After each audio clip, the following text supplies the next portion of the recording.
Hi guys, so I am on my way to see a friend of mine who I'm picking up a Vectrex from. I used to have a Vectrex back home, and it's somehow magically disappeared when I started looking for it. So my friend had a Vectrex for sale, and I think it was €100, which is a very, very good deal. So I picked it up for that much. He also has a few arcade machines and a few arcade machines and other bits. So we'll see if you can actually get a tour of his place as well. No promises. Hopefully, if you see this video, it's because we got a tour of his place. Anyway, let's get on the road first. It's gonna take about an hour and a half to get there. Let's go.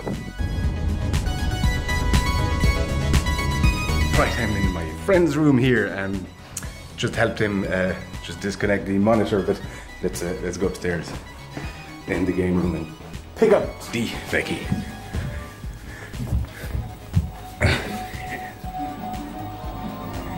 Here is this is Mozzie. We'll keep his profile anonymous.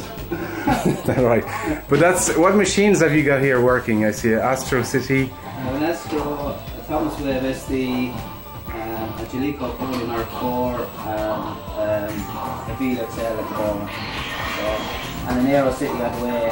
And what is this Velux? I'm not familiar with this. No, this is a HD machine. I suppose what it mostly used for Type X2 games. So you have these. So I have these by the moment. I'm just running 360 in it. You have a 360 in there? I have at the moment. Oh, well, okay. The Type X2 hardware is quite expensive, and most of the games were released on 360 actually. So that's so cool. Control adapter wired up. So we're just talking how we sometimes just switch on all our machines and just sit there enjoying the sounds, but I think that's part of it, isn't it? It's the whole atmosphere really, isn't it? Oh, look at this. What size are those monitors then? 29 inch. 29 inch. So the Neo Candy at the moment, the monitor chassis is about the brand. 29 is on the outside, isn't it? It's like 27 on the monitor size there. So I never know which standard we use because I hear 13 and 14 for what I call 14 inch. No, it's an inch. 19 and is it 19 and 20 or something like that? I think it's 19 and 20. So you have CPS1 here, a multi. CPS1 multi. At the moment, going to this one. And that's the Chinese job thing. Yeah, and it's so handy, as I said. Just select your... It doesn't mean you have to keep the door open. No, of course not. No, okay. It's just for convenience. You can switch it on the fly. You just press the one you want. What's this one? And you just press it and it immediately boots. I gotta get me one of those actually. It's very, very convenient. Because I don't have my CPS ones in the cab, but it'll be handy just to play on the... And especially given the price of some of the CPS1 prices. Yeah, I've two working A boards, so that'll be very, very handy. Yeah, no. Over there you have another CPS1? CPS2 board. CPS2, okay. This is battle circuit. This is actually a conversion. Interesting enough, if you look at the way it's been converted, someone has put flash ROMs, you see that? Yeah. That was a... Now what was the conversion on from... I'm not sure what it was originally, to be honest with you. But you get a lot of these. Well, it's an interesting way to do it with the flash ROMs. I have a CPS2 multi as well, but it's in a different machine at the moment. And this is the Velux. I just run, as I said, 360 stuff on this. That's really slick looking. Where did you get that from? Yeah, that came from UK container. Very Brian container from the UK.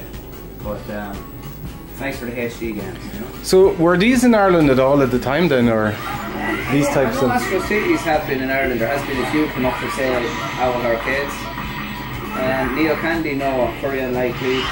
Pony Mark 4, very unlikely. There has been a few of these as well. Okay. Rare enough, I'd say. Jeez, I'm surprised, because it's a part of the arcade world I kind of missed. I was probably too old or too busy with other things to play those types of cabs. But they probably were in France as well at the time. I'd imagine they were, yeah. So, so that's it. This is still needs a little bit of work on this one. And you've done? Did you get them like that, or have you done some restore? I've done. This one was powder coated metal and resprayed the plastics, and this was a nightmare actually because a lot of plastics were so brittle. Oh really? So old, and most of the connections, most of the screw holes, they just fell apart as soon as they were. So I had to rebuild it. It actually looks newer than anything else. True, yeah, Just well that's because it's the most recent. it probably is, yeah. Keep that white and go yellow again. Come back next the week. smoke and Come back next week, it'll be yellow, you know. What board have you there? This is a Sega C2 bootleg, but I was just burning some new ROMs for it because the handy thing about the C2 bootlegs are you could just, all the ROMs have now been decrypted, okay. so you can just download and burn the ROMs. Yeah. Now unfortunately the Sega C2 doesn't have a whole pile of break games. Thunder Force AC maybe is probably the most Thunder common Force, one. yeah. But it's only a matter of burning 5 ROMs. Nice. Them on. Have you a burner then, or? This one I'm still waiting on 2 to erase as we speak to finish it off. Fair enough. But I have a couple of done already, so... Yeah, you have a collection of boards there. Very cool, and this is what I'm actually picking up, but spending more time looking at your your machines. Dude, thank you very much, by the way, for that. It's rare enough to find a Vectrex. Yeah, particularly working, man. Yeah. Yeah. Anyway, alright, I'll stop filming here, but thank you very much for the tour. So impressive, all the setup, actually. Outside, I looked outside there. Alright, so I'm just back home pretty much 5 minutes ago. Thank you, Mozie, dude, for letting me show some of your collection. It's really cool to see, actually, and it's cool to meet you again.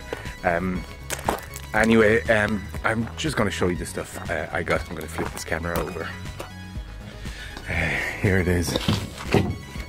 Now, I actually got a lot more than what I was planning to get, so let me get stuff out of the way. The main thing I went in to get was this Vectrex. Let's see if I can. He had this Vectrex for sale. He said he wasn't really using it much, and I remember playing with one when I was a kid, and when I went to look for it, it had magically disappeared. Such is the way with stuff you had as a kid. But as we were talking, I was mentioning 14-inch monitors. I have particular affinity for those because they're so tidy and handy, and he said that he had this monitor, it was working perfectly until one day when he tried to move stuff and you heard a hiss and the tube had cracked. Now I know because I've done it before, very often these 14-inch monitor, and this is some form of KTM chassis here, or what is it? Is there a sign? But I know that the impedance on those tubes is pretty much the same as a standard 14-inch TV screen. So I'm just going to test this, but it should be easy, very easy to replace this. In fact, I have a few spare tubes. So he said the chassis was working, there was no issue with it. It was actually quite nice, and he had no need for it. So he actually gave it to me. So thank you very much, dude. It's so cool. I'm always looking for these because once I run out of space for the cabs, I do have other projects that I want to try and things to try and that kind of stuff. One of them is actually making an arcade machine out of an old MSX, so that'll be perfect for that. And I think I have exactly the right thing for a frame as well. So in it as well, as he was digging this out, he found this old Neo Geo motherboard and this puzzle bobble cart, which he said isn't working, so he gave me that as well for free. So the card isn't working, and I believe the motherboard isn't working either. I see the BIOS has been removed, but I doubt that's the problem because I know he can fix that at least. So that's the problem is lying somewhere to see somebody's working this because this was all removed, or maybe not. Anyway, it'll be interesting to see. I have a lot of these spare ROMs, and I think I have another of these processor. The custom Neo Geo stuff might be harder to deal with, but that'd be a cool project down the line. And last but, as they say, not least, was this PVM monitor. It's a Sony monitor, broadcasting monitor. It's super heavy, but it's a 14 or a 15-inch one.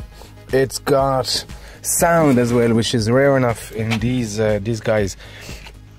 So that's going to be perfect to replace my current test monitor, which badly needs a recap.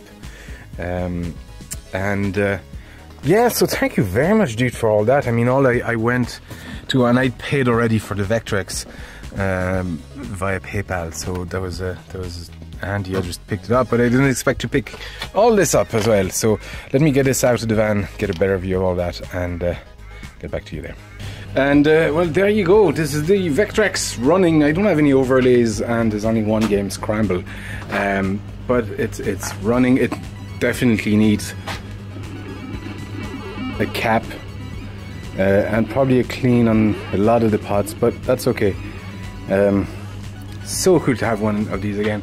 And this is the rest of the stuff I got. So a dead monitor. You can see the damage that was done by the so they're losing the vacuum in there, and a broken, well, or dead Neo Geo 1-slot PCB, and this Sony PVM that I'm gonna use straight away, actually, in my room, and move straight away. I'll move this as well. This will be interesting, actually. I'll probably make a video on how to go about changing the tube on one of these. It's very, oops, tricky to do with banana. I don't want it to trip. It's a simple matter of finding a suitable tube, and luckily I do have a few of these here. These are old TVs, and the tube, I might not have, the tube is suitable, and there's a coil there already. I might not even have to remove this coil. We'll check the impedance. If the impedance is the same, we'll be able to use the existing coil on these tubes. So that'll be great. I think this one I did already. No, that's the original. I have another one somewhere where I already changed the tube. So we'll do a video on this one. Get it all nice and running. Anyway, folks, hope this was so interesting. It was cool to see somebody else's collection, and thank you for watching as usual. Don't forget you can find me on Instagram, Patreon, all those kind of stuff. There's a Discord server, Patreon if you want to help the channel, and etc. etc. I'm starting to ramble. Goodbye.